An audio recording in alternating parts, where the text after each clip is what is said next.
Hello everyone, welcome to Common Ions, Lesson 5 of Solubility. This is the final lesson in the solubilities. It is one of the most important concepts, although also one of the most challenging ones. But this is an idea that if solubility is an equilibrium, then it doesn't actually matter where your source of ions come from. It doesn't have to be silver chloride that's dissolved in a solution in order to form silver chloride. You could have some silver ions from, say, silver nitrate and some ions from, say, potassium chloride, and those could cause the formation of silver chloride. But you could also have multiple sources for something like sodium, like chlorine ions could come from salts like sodium chloride and sodium chloride. Sorry, I just said sodium chloride multiple times. Sodium chloride, cesium chloride, whatever you wanted mixed in. So when an ionic compound dissolves in pure water, the initial concentration of each ion is 0. However, if an ionic compound dissolves in a solution that has an ion in common with the compound, this is not the case. Even though the starting concentrations may not be 0, the product of the ions must still be equal to the solubility product constant. So we have to still follow that equation. For example, how would the solubility of silver chloride in pure water be compared to the dissolving of silver chloride in tap water? Well, let's write out our dissociation equation. Tap water often has chlorine added to it to kill bacteria. The chlorine exists as chloride ions. So when we dissolve the silver chloride in the tap water, the chloride ions are present. And the silver chloride and the tap water have, the silver chloride and the tap water both have chloride ions in common. According to Le Chaltier's principle, we essentially are saying that we are starting at a higher position for this chlorine. So we are expecting that sort of backshift, and much less silver chloride will precipitate. We have to satisfy this equation, right? So the equation is that there are silver ions multiplied by chlorine ions. So if this number is large, then this number must be small, or larger and smaller. All right. So according to the Le Chaltier's principle, adding more chloride ions to a saturated solution of silver chloride would cause the equilibrium position to shift to the left to use up the excess product. This would result in more solid formed and a decreased solubility. This decreased solubility due to the presence of a common ion is called the common ion effect. Look at what happens here. So here we're going to do the silver chloride in pure water. So this is an old example that we have done in previous units, but let's go through it together one more time. Now that I've had some practice, let's maybe make sure we do it in a systematic way.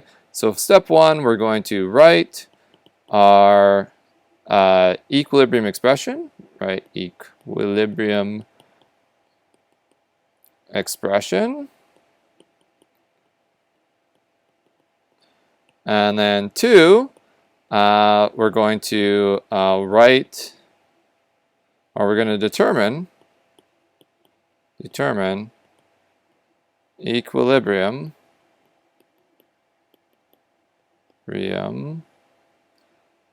concentrations. Sometimes we'll be solving those directly, or and this could be either as variables or as direct numbers, and then we're going to solve. So, this is not much of an equation here, but that's okay. Not much of an instruction here. So we have silver chloride. I guess probably actually, now I see. I should have had another one here, which is write the equation. There, now I have 3 steps. That feels like more like instructions. Okay, 3. It's not like I can't erase here. Okay, there's a 2. 1, 2, 3. Okay, so the equation here is silver chloride dissolves into silver plus chlorine. And we have aqueous, and we have aqueous, and we're going to do something like that. There we go.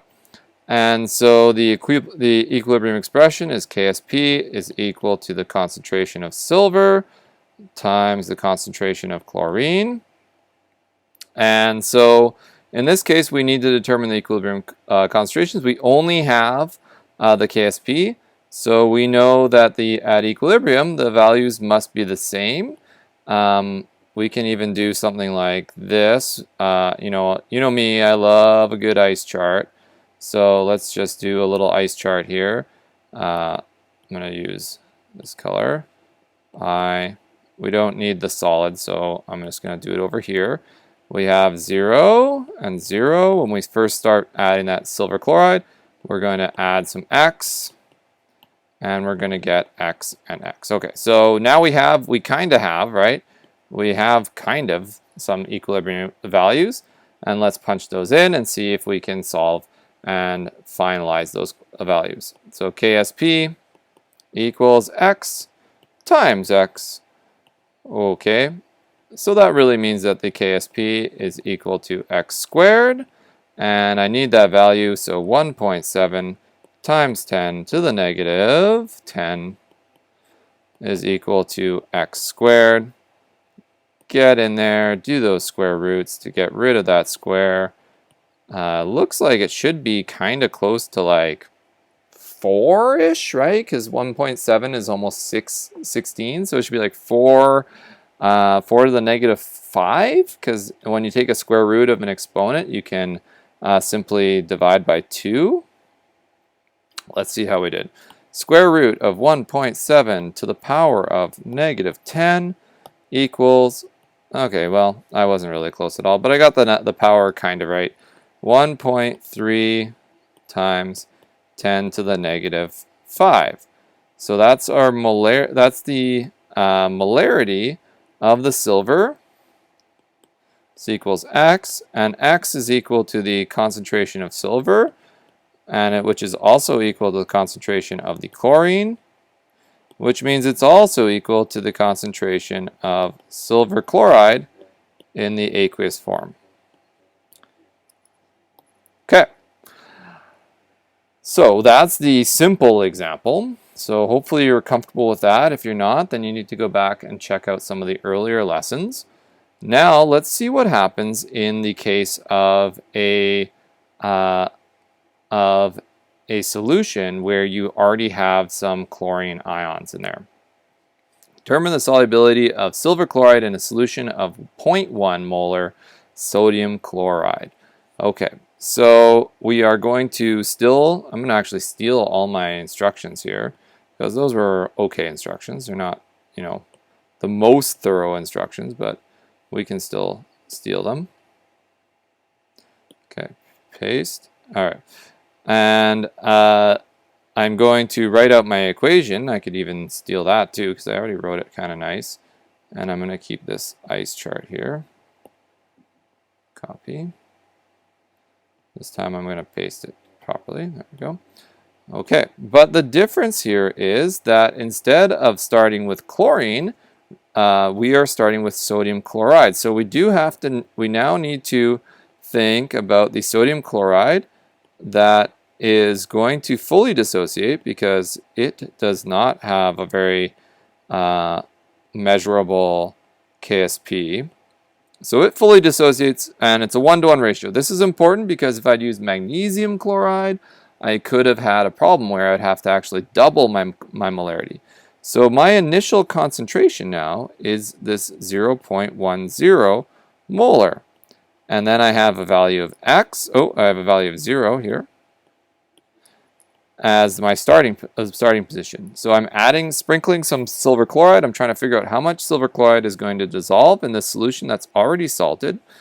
And so I'm going to get some silver, because we can't have 0. None of the concentrations can be 0, but that does mean that I'm going to have to add a little bit of X to my chlorine as well.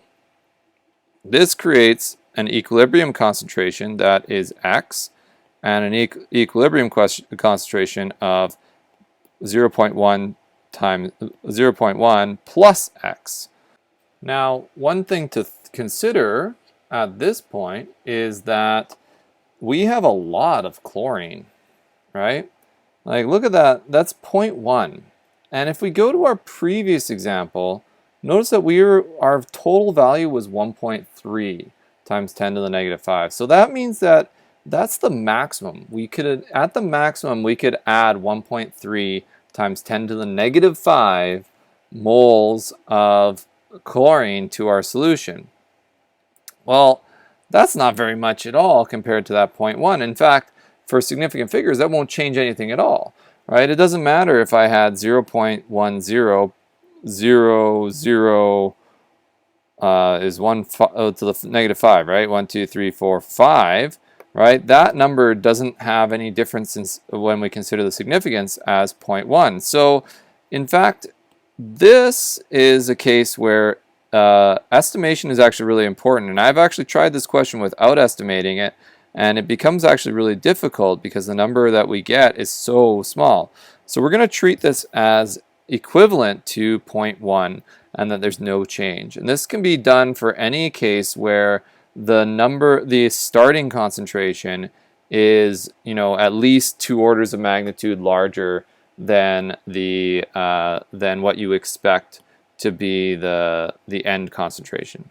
All right, so now we can do the important part, which is put this into our equation. 1.7 times 10 to the negative 10 is equal to x for our silver. This is our silver. Multiplied by the estimated concentration of 0.1 moles. And so this is a very simple algebraic solution. We're just going to divide both sides by 0.10 to get rid of that. And that division is simply going to change this to 1.7 times 10 to the negative 11 moles per liter is equal to x. And so that's our value. That's a really tiny number. So again, we're very happy that this estimation is true because that number is super tiny compared to it. So this is the final concentration of silver. And because it's a 1-to-1 ratio, this is also the concentration of dissolved silver. So that's how much silver you can dissolve. So that's not a lot, right? That's a huge decrease in concentration, 6 orders of magnitude smaller than we had in the previous example. Okay, so let's try one more. This one's going to be even trickier because I see that we have lead chloride, which has a multiplier of 2 on that chlorine. So in this lead chloride, we have a KSP. What is the solubility of lead chloride in a solution of magnesium chloride, assuming magnesium chloride is fully dissolved? Again, we have a very large difference in the solubilities.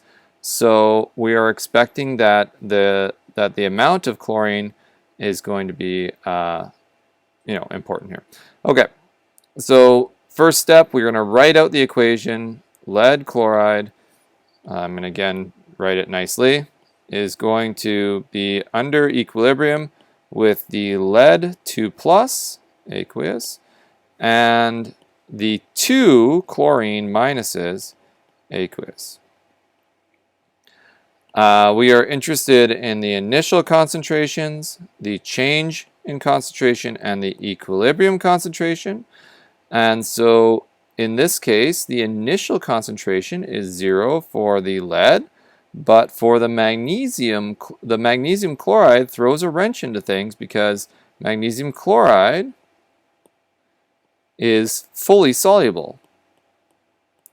So magnesium chloride is completely soluble, so it will form the magnesium ion, which is soluble, plus 2 chlorine ions, which are soluble. So that means that if you have an initial concentration for the magnesium chloride of 0.10 molar, then this is not an equilibrium. So, it is an equilibrium, but the change is going to be that you convert entirely, because the equilibrium constant essentially for magnesium is infinitely large, and you are going to gain 0.1 and 2 times 0.1 for your chlorine. So that's what's really happening. I don't think I've ever done this before for you in this way, but you can apply the same principles of equilibrium even to solutions that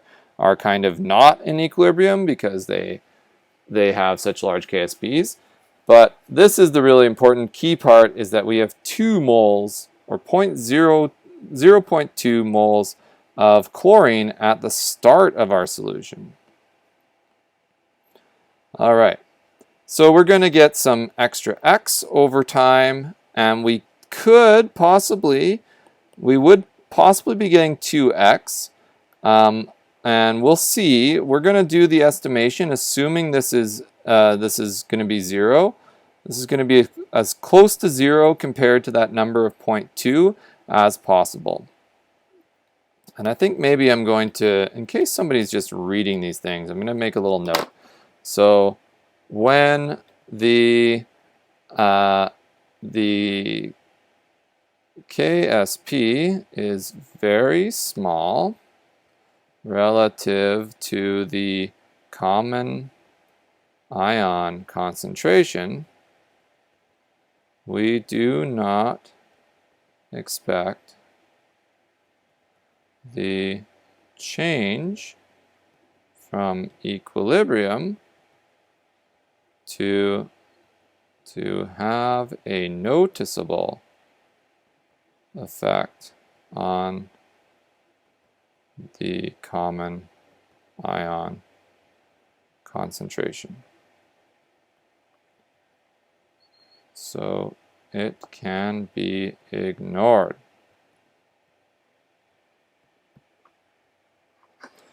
This estimation will not always work, but it works a lot of the time, especially in situations that we'll be covering in this class. So the total value here is going to be an X, and if we ignore this 2X, then we are just left with 0.2. And so let's see what happens here. We set up our equation, 1.6 times 10 to the negative 5. Oh, I haven't actually written the equation for this one yet. So that's the concentration of lead times the concentration of chlorine raised to the power of 2. So I'm going to put in that X here, and I'm going to put in the 0.20 raised to the power of 2.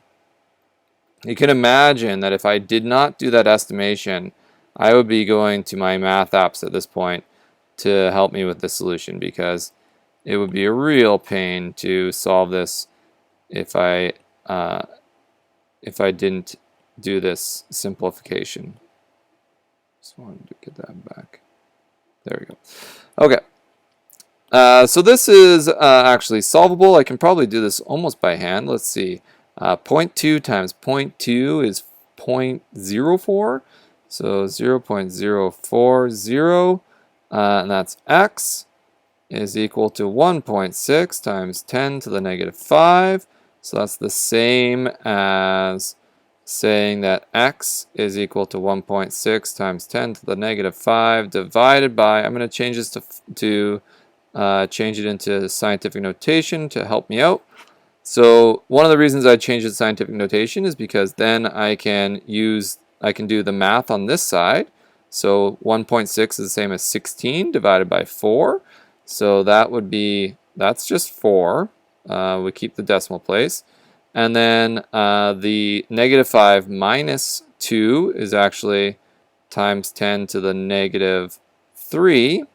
And then we just correct for that bad placement of the decimal place to make 10 to the negative 4 molar. Or use a calculator, whatever. Should I prove it? I guess I should. I have a calculator. You have a calculator. Everyone has a calculator. All right. So let's try that out with a calculator here. We had 1.6 e negative 5, and then we essentially divided it by 0.2 to the power of 2. And yes, we got 4 times 10 to the negative 4. Great. Glad that worked out. All right, so 4 times 10 to the negative 4. One last thing to double check is, would that have made a big difference here? Well, think about it like this. 0.2 minus 4e to the negative 4 would give us 1.996, is that still within, since we only have two significant figures, that would not make a difference to the final number. So we can be safe in our answer. We can say this is equal to x, and we know that x is the same as writing the lead 2 plus concentration.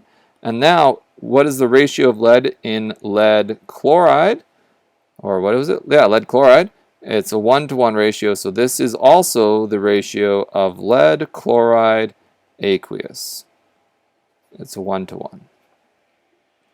Okay. We got one more example, and ooh, this is a fun one. Okay, so let's try this one.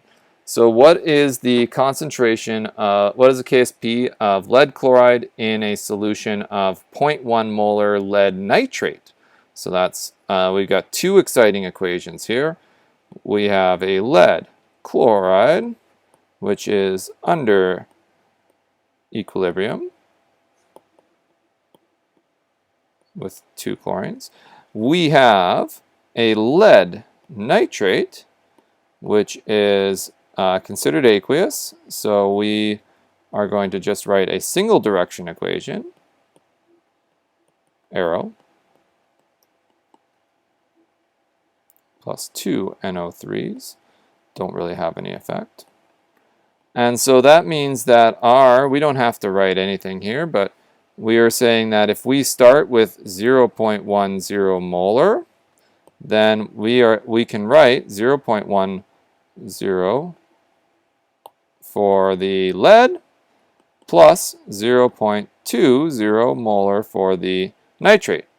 That means that over here, where we have our I, C, and our E, we are at a disadvantage because we are now starting with 0.010 molar lead, no chlorine in here, and then we are going to be adding some and adding some, adding actually two x's, so watch out for that, to give us a equilibrium concentrations of, now thinking about it, 10 to the negative 5, real small, so we are just going to say that it's going to be 0.10. We're not expecting a huge change. We're going to ignore that small x, and you can make a little note, small x ignored. And 2x for our chlorine concentration. Punch that into our KSP equation. It's the same equation we used a second ago. But we do now have to worry about that square. So 1.6 times 10 to the negative 5 equals 0.10 times x times 2x squared. Let's do a little bit of simplification here. 1.6 times 10 to the negative 5 is equal to 0.10 times 4. That's the 2 to the power of 2. X squared. Might as well keep going. 1.6 times 10 to the negative 5. Boy, this looks like we might end up as a similar spot here. 0.40 x squared. And wouldn't you know it, that's going to be pretty much the same, isn't it? Let me just, 1.6 e negative 5. I'm going to divide that by 0.4. And I get pretty much the same number, I think. 4 times 10 to the negative 5. And that's going to be my molarity of x. Now, in this case, this is x, right? So that molarity of x is not equal to anything, really. We have to watch out because the molarity of x is, well, actually, it's the same as the lead chloride, isn't it? So if we go 2 times x, that is equal to the concentration of chlorine. So in this case, we would say that 2 times 4 times 10 to the negative 5 is equal to the concentration of chlorine. So we have 8 times 10 to the negative 5 equals the concentration of chlorine. And the concentration of chlorine is equal to 2 times the concentration of lead chloride. Or if we want, we could say maybe 1/2 of the chlorine is equal to lead chloride. So that gets us back to the same number we were at before. I suppose, whatever. Maybe I should have just stuck with the x being equal to it. 1/2 of 8 times 10 to the negative 5. It's the problem of the coefficients, right? Or of the mole ratio. So there are 2 chlorines in every lead chloride. So that has an effect, a direct effect, on the lead chloride solubility. And so that is the aqueous form. So it doesn't matter how much lead you add to the solution. As much lead as you want to add, you're only going to be able to dissolve 4.4 times 10 to the negative 5 moles of that, or how much chlorine I guess you add. You'll only be able to dissolve that much because of the 0.1 mole of lead that you got in there beforehand with the lead nitrate. Okay, I think that's the last example, so possibly I'll put up some practice questions eventually, but best of luck to you on trying that. Try a couple more of these, and good luck.